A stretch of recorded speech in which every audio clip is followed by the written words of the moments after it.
In my last video I showed how I created a violin out of plates, a flute out of jewelry and a horn out of electronics. But that was not all for my photo art project, Tunes of Mundane.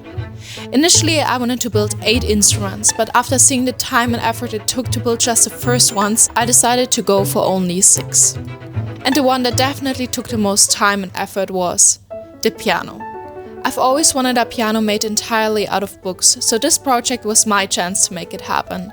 Firstly, I of course needed a bunch of books.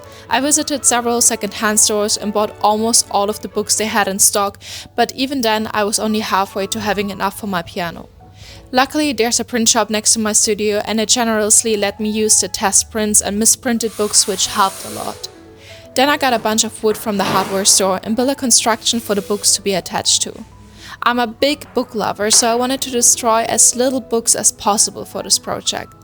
But there was no way around destroying some of them, so I removed the pages to use the covers to conceal the construction, and I also cut some smaller books to mimic the black keys of the piano. And after some final adjustments and borrowing even more books to decorate it, my book piano was finally complete. Which brings me to the 5th instrument, the harp.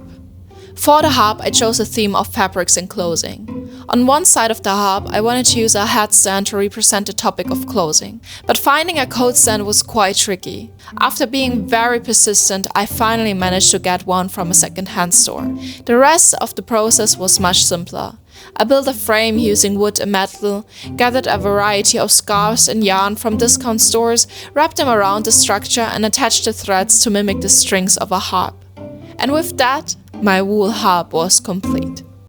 Which brings me to my last instrument, the guitar.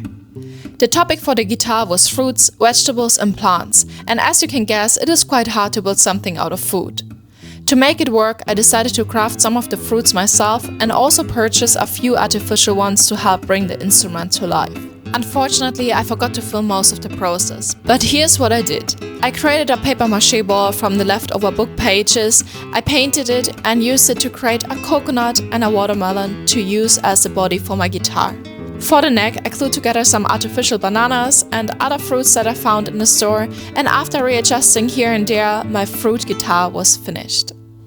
But that's not all about this project. To bring these instruments to life in my photos, I planned 2 full days of shooting with models, hand makeup artists and stylists, but more about that in my next video.